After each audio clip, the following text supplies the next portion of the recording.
Ripe Fruit is a nonprofit education initiative dedicated to identifying and strengthening innate skills as they appear along the spectrum of ways we think and learn. Our mission is to infuse mainstream learning with enhanced curriculum, customized lesson plans, and demonstrated creative systems. We aim to foster comprehensive learning, enthusiasm, and confidence for all students. The Dean Talks serves as a conduit, think tank, and intensive to discuss how to identify and support unique learning style. Hey everyone, I'm Laura Melamed here today with Ebony Kenney, founder of the Ripe Fruit Foundation, and Jay Courtney, author of Juicy Crones, free for the strangest adventures, inspirational stories of women embracing later life, published in January 2023. And Jay, I really loved your book. It was very inspiring. I'd love it if you can tell people what inspired you to write it. Oh, Laura, thank you. That's so generous of you. Well, I certainly didn't set out to write a book.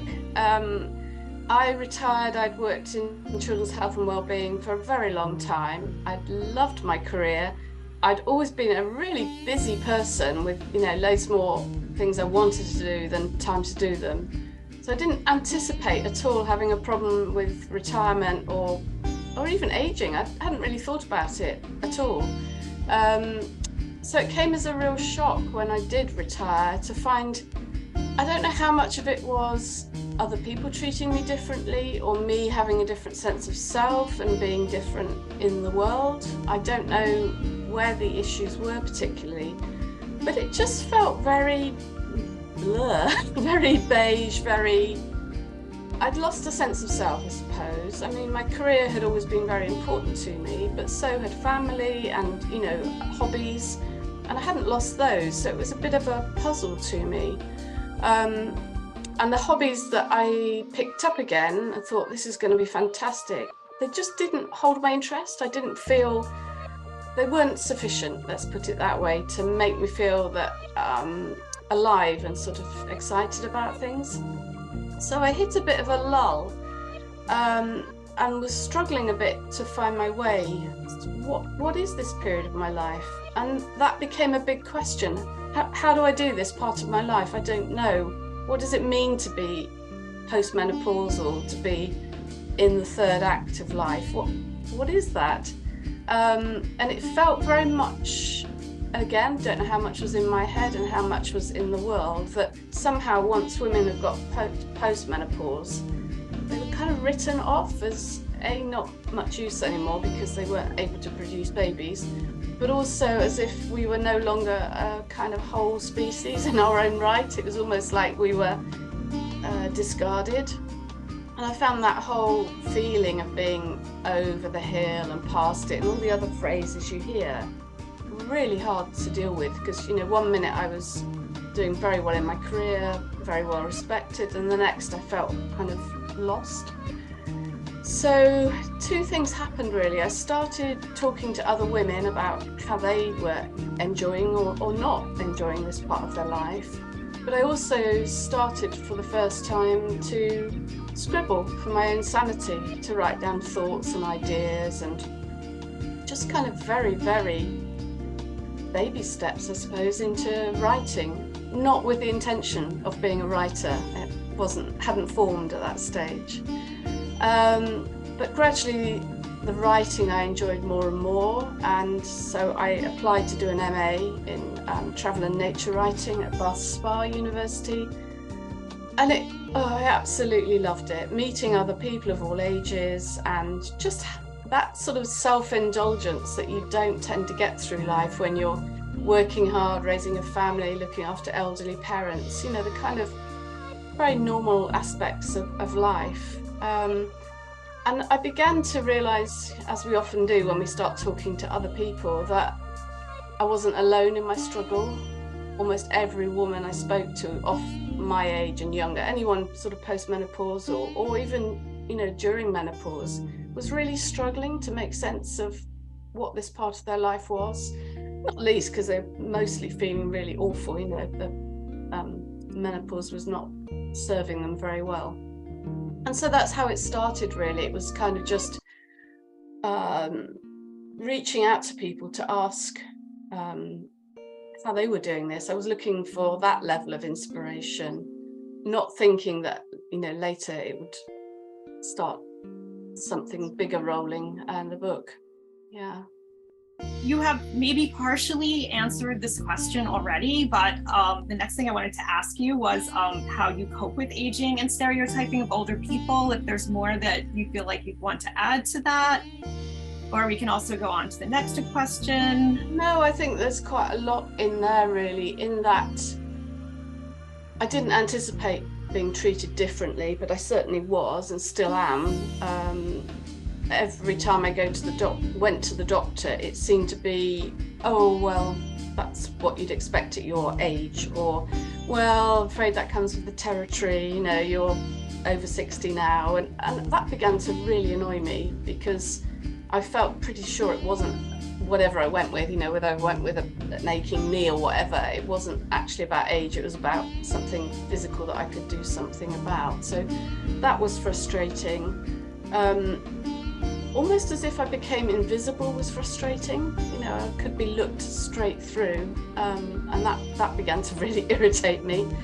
And also the fact that the voices of older women in particular, because it was women I was talking to, seemed to be squelched. You know, you didn't hear much on the TV or the radio or of older women's voices. And when you did, it was very often, oh, you should have this face cream, or you should have this, you know, procedure on your face. You were marketable as something that needed rescuing or resolving, or, you know, making to look better. But I wasn't really getting a sense it was about the woman herself and her potential. And that, the more I thought about that, the more annoyed and angry I got, because I'm really, really lucky. Well, I hope I'm really lucky. Both of my parents lived well into their 80s. So, you know, with any luck, I realised I could have, you know, 30 years of, you know, post-menopause, post-retirement. That's an incredible amount of time, and it certainly wasn't time I wanted to give just to growing old. You know, I wasn't going to sit there and wait for it to happen. So, generally speaking, it's very convenient and far too easy to just put an older woman label on things, rather than actually, well, it's just like anyone else, you might have this or that, and it's possible to improve the situation. Yeah, thank you. How would you say you cope with that, or you feel like the journey in writing the book is how you cope with that, essentially? I get quite grumpy about it. I can get quite vociferous about it. I have to admit, sometimes I use it to my advantage. Like, you know, if I'm being offered help because they see this little old lady, it's like, oh yeah, that would suit. You know, that would work well for me if you're going to help me with X, Y, or Z. But generally speaking, I'm absolutely determined to be as fit and well as I can. And, you know, I play squash, go to the gym. I've got a huge garden that I work, you know, hard in. So, you know, I grow my own vegetables. So I'm trying to live as healthily as I can. Okay. But, you know, I guess we all fell for that when we were younger, that we looked at older people and just saw old, rather than what I'm hoping we can begin to reclaim older women as the wise women, the women who have something to offer in the world, and to make important changes to the way, you know, this world is going, which is quite frightening at the moment. That's a lot of like what you covered in your book. Like some of the women in your book, like most of them were doing something that was, you know, connected to nature and the environment. And so if you want to talk a little about that, and again, my next question was going to be, what advice do you have for people over 55? Is that too late to follow your dreams? And, you know, with your book and the people in it, and you, obviously not, but, you know, if you want to share a little bit about that, maybe like answer that. Yeah, it's a huge topic actually, because there are so many different facets to it. I think many women have served a long time looking after children and families, and, you know, having really important roles in society through their work, often in caring roles, you know, teachers, nurses, doctors, you know, that sort of. And then no sooner as that happened, then, you know, the children are often going off to university, and then elderly parents need additional care. So I think for many women entering their 50s and 60s, they kind of meet it quite depleted and quite,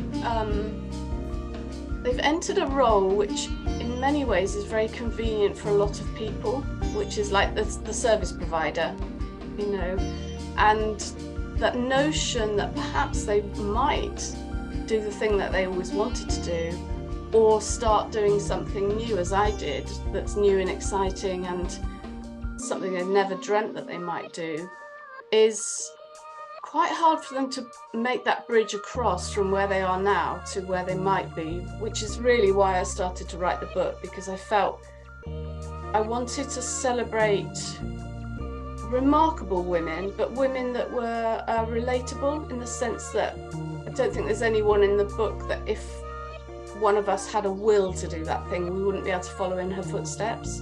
That was what I was hoping for.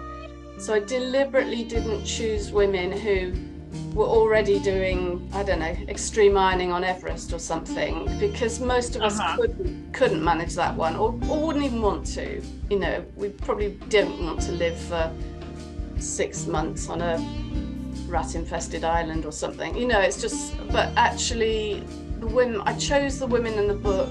There were many, many women who approached me to share their stories, which in itself was remarkable. But I chose as much variety as I could of stories that I thought would inspire other women. That was the choice, yeah. And so it fell very neatly into those two camps. There were women like Andy, who from a young woman had always wanted to be a pilot. And because in her day, well, my day, women were rarely able to fly a plane, she became an air hostess instead. And she held this passion, this love, all the way through to her 60s. And because she was diagnosed with cancer, it was fine, she was treated. But I think she had that now or never moment. I'm going to do this now, I'm going to learn to fly, and that's what she's done, and she's absolutely loved it. Or someone like Caroline, who had to give up her undergraduate degree because she got pregnant, and then another baby came along, and another, 4 babies later, and half a lifetime before she could think, actually, I've never done the art I wanted to do, I've never completed my first degree. And so she went on to do a master's in fine art, and now she's opened her own art gallery and teaches art. And it's just wonderful that, women are being brave enough to put themselves out there to open a business, or, to qualify in something new. And I just, would love to champion them all and, be excited for them, which I am. But then there's other very sad stories, like Alex, who was diagnosed with bowel cancer at 60, and she'd only just started. We have something here called Park Run, so it happens all over the country. On a Saturday morning, you can build up to running 5K, so it's about 2 and a bit miles. And she just started doing that, and then she had this horrible diagnosis. But by then, the running bug had got her, and she absolutely loved it. And despite some really major and serious surgeries, she is now running ultra marathons back to back, and it's just, phenomenal. She's exactly the same age as me, so 65. And that's only something she's started recently. Yeah. So they were my choices of stories, the women who could inspire us at a level that we could kind of attune to. Yeah, I was excited I was really exciting that your book did open up with an ultra marathon runner. So I had recently read a book about people that started ultra marathon running in their 40s. So I figured it was too late for me. And then I read about her in her 60s, and I'm like, okay, wow, all right, maybe that's on my list. So absolutely. And the thing I didn't say was that when she started treatment for the cancer, they discovered that she had severe allergic reaction to chemotherapy, and so she was not able to access that. And so she's managed her health through food and nutrition and fitness, and her surgeons are absolutely, well, she's not recommending it, but that was the choice available to her, and her surgeons are absolutely amazed that she's managing to keep the cancer at bay, and she's running these incredibly long distances. Yeah. Woohoo! Yeah, So, absolutely. Yeah, absolutely. And and then is there anything else you want to add about your journey in creating the book and being an older adventurer? Well, there's a couple of things. So I didn't intend the book to be written this way. I had planned going off traveling. So I was going to start in the North Atlantic, up in Iceland, and then come down to the Faroe Islands, Shetland, Orkney, down through Britain, and then wend my way all the way down to New Zealand. That was the plan. And I wanted to meet women along the way and hear their stories, and kind of do it as a journey woman, if you like, and write en route. And I had all of this in place. It was all booked. So this was February 2020. And of course, very shortly, the whole world was shut down. So I had to make a decision then whether to carry on, or to wait, or to carry on and do it differently. And I decided to carry on. And so in a way, it was quite sad that I didn't get to meet the people in that sort of serendipitous way. But on the other hand, I met incredible women who came to me via various means, through shout outs or media outlets and so on, who I wouldn't have met at all. So, for example, Janette, who's on Rhode Island, I would not have met her because I wasn't intending to go to that part of the world. So her story is absolutely remarkable, and I just loved that she was, in much later life, beginning to embrace and see as gifts Tourette's and synesthesia that through her life she'd felt was seen as, she was teased about it, she felt awkward, she felt discriminated because of it, and it was just a beautiful story that she actually began to embrace these as gifts. So Janette and I have had a really lovely relationship through lockdown via Zoom, and become really good friends. We haven't met yet in person, but I hope that we will. The other really quite worrying thing actually is, before my book was launched, I was at a party, and a friend's husband said, "Oh, Jay, remind me, what's your book about?" And I said, "Oh, it's about older women finding their path at this stage in their life and doing the things that they always wanted to do, or starting new things." And he said, "Oh, I don't think I want my wife reading that." Yeah. My goodness. Yeah. So I had the same eyebrow reaction as you just had. I was really shocked. But then I started to talk to women about this, more telling it as a joke, and they were saying things like, "Oh yeah, I don't think I'll read it when my husband's around," or "Oh yeah, no, I don't think." And I've been so shocked by that. I think had it been one incident, I wouldn't have been so shocked, but the fact that a lot of older women feel the same, that somehow that is a banned book, or a book that shouldn't be read, is just unbelievable in 2023. It's just incredible. Yeah. So that's one aspect of it. The other aspect, which is kind of a bit of a conundrum really, is the day after it was published in the UK here, it was in all the Sunday supplements. There was a big splash of it, which from my point of view was absolutely great. But that made me think, why is this such a story? Really, it shouldn't be a story, should it? Mm-hmm. It's that kind of, surely this should be what, well, both men and women, but women can choose to do. But obviously it was a story, and I found that absolutely fascinating and quite worrying as well. Yeah. So that's something I'm thinking about a lot at the moment, why this is a story in the 21st century. I mean, maybe one day it will be everybody's story. Well, that's what I was hoping, and I wrote the dedication to my daughters. I've got 2 daughters and 4 granddaughters. So the dedication I've written, I hope they'll, by the time they're old enough to read it, they're very young at the moment, they'll think, what on earth was Granny talking about? You know, that's what I'm hoping, that it will become a, so what, you know? Yeah.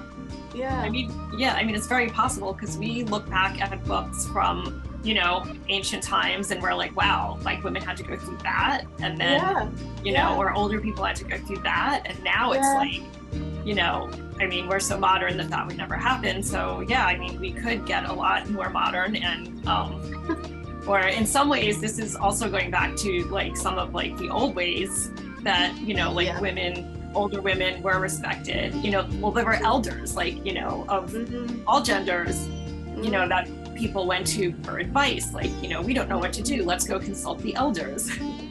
So, and that would be my ultimate hope, that actually we regain some of that respect for the elders. Yes, they might forget where they left their keys, but they won't have forgotten the wisdom of, you know, the years they've lived. And I think we've lost that at our cost, really. And I certainly wish I'd listened to my parents more, although I still have their words of wisdom in my head. Yeah. Yeah. So I think maybe at some point we're wise enough to realize how wise they were. So that's good. It would be nice. Yes, I like that. Yeah. It'd be nice if it happened earlier, but hey, you know, at least it's happening. I think you're absolutely right. Yeah. So, yeah, well, I found your book. It was in the new books at the public library, so it's on the new bookshelf. So I'm so excited about that. I can't tell you how, having gone from a scribble to thinking that my book is, you know, in America and Canada and Australia, and it makes me quite teary, actually. It's just quite an extraordinary. And I didn't, my whole professional life, I didn't expect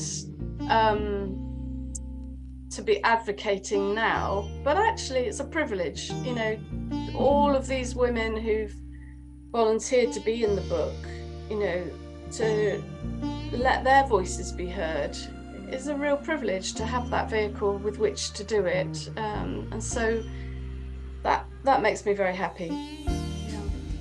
Yeah, well, I think it's a privilege being able to talk to you. I mean, when I first checked your book out of the library, I had no idea that, you know, I'd be able to actually have a conversation with you. How often does that happen? That's so lovely. That's such a lovely thing to say. And it's quite hard for me to imagine that. Yeah. Yeah, it's so exciting. It's really exciting. And I think, I can't remember if this is one of your questions, but towards the end of the book, in fact, there's an epilogue in there. About this time last year, actually, I headed up to the Orkney Isles, which are right off the north coast of Scotland. So heading up towards Iceland, I just needed some time for some solo walking and so on. And when I was there, you may have read this in the epilogue, I came across a Neolithic site called Skara Brae, and it's so well preserved by sand that you can actually see the homestead. So it was very easy to imagine families living there thousands of years ago, and it was easy to imagine the hearth being tended and the food being made and the children in bed, because it had been so well preserved. And it really affected me very deeply. And I went out into the Bay of Scale, which you kind of have to imagine as pure white sand, deep blue sea, unfortunately not warm, very cold, but beautiful. And I met a girl there who was doing her PhD, and she said that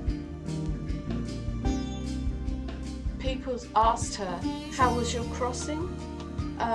Because for island dwellers, you obviously have to cross by sea every time, and it can be perilous up in those waters. And it made me think that in a way that's what life is like for postmenopausal women. We've made that crossing, which does feel quite perilous at times in terms of our physical and perhaps worse still our mental health. We've made it to another island, and I think in terms of the way we think and how we reflect upon and see the world and other people, it is almost as if we have moved to another island, and we need a new language for that. And I find that a very beautiful thought, that actually at this stage in life, I'm possibly more excited now about life and its possibilities than I have ever been. And I not have been my answer at all. Wow, this is just extraordinary, and I can do all these things or think these things and actions and so on, and it's just an amazing place to be. Yeah. Wow, well that was like a very moving to also hear. I mean, I just also feel like that, I don't know, you sort of transported me to that island, and I mean, I guess I can kind of relate to that thing. Like, I do feel like I'm in a different island, in a different place, and I guess maybe there's a lot of small islands in a group together, like that in the next decade I'll be like crossing over to like another island, and maybe it's like the Florida Keys or something. Just someplace I've been. Somewhere really beautiful. I think for all of us in the book, I don't think there's anyone who hadn't had those concerns about our own mortality, especially, of course, those women who'd had horrible diagnosis of cancer. But actually, in a way, coming to terms with the fact, life is finite. We're not going to get out of this alive. That, this is whatever our allocated time is. It does give you a completely different sense of time and place and importance in things. I watch my own two girls who I love dearly, but they have the same anxieties and stresses that I had when I was their age. And obviously I don't want to minimize, if they're worrying about new school shoes or whatever it is they're thinking about. But equally, I can stand back and think, it doesn't really matter. It all will be well, and that's a joyous place to be. Yeah. And maybe in a way they need us to sort of be saying that, even if they don't completely believe it, it might be helpful for them to hear. Yeah, and I think it has been. I've been utterly amazed at how many much younger women have written or contacted me. I mean, if I can give anyone a sense of hope that this might be a really fun place to be, then that's great. And I think it's done that for me. Not saying I'm that young, but I'm not.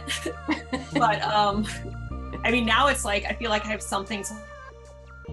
It's like but that's one of the reasons why I picked up this book, because I was feeling like this sense of dread, like, okay, it's all over. What do I have to look forward to? And now I know that there are many possibilities. I think, it's time not to reflect on the endings, but to realize that this is the beginning. New beginnings. Yeah, for every ending there's a beginning, a new beginning, and that's exciting. And also you can cast off those bits of yourself that you either weren't very happy with before, or you were allowing yourself to be judged by, and now you can think, I can't be bothered with that anymore, or I don't care what they think about, whatever it is. Yeah. Yeah. So actually, I have a lot to thank Jean Boland for the title. Do you know Jean Shinoda Boland? She's an American Jungian analyst, and hers was one of the books I read whilst I was trying to make sense of my world. And somewhere in her text, she talks about Juicy Crones. And so I wrote to her and said, thank goodness somebody made me laugh for once, because it's all pretty grim otherwise. Reading about the menopause seems to be grimland. And I asked if I could use it, and she sent me such a lovely email giving me her blessing and saying anything that anyone can do to help postmenopausal women, she was happy with. So that was just fantastic. The subtitle, Free from the Strangest Adventures, comes from Virginia Woolf's To the Lighthouse. And it's taken from a passage near the start where a woman is sitting at the end of the day, just wondering. She's done all the chores and all the doings and everything, and she's got that sort of passage of time where she thinks, I'm free for the strangest adventures, and it just spoke to me. It felt so apt. So yeah, if you need inspiration and you want to think differently about being a postmenopausal woman, please read my book, J. Courtney, and it's published by Brat. Thank you.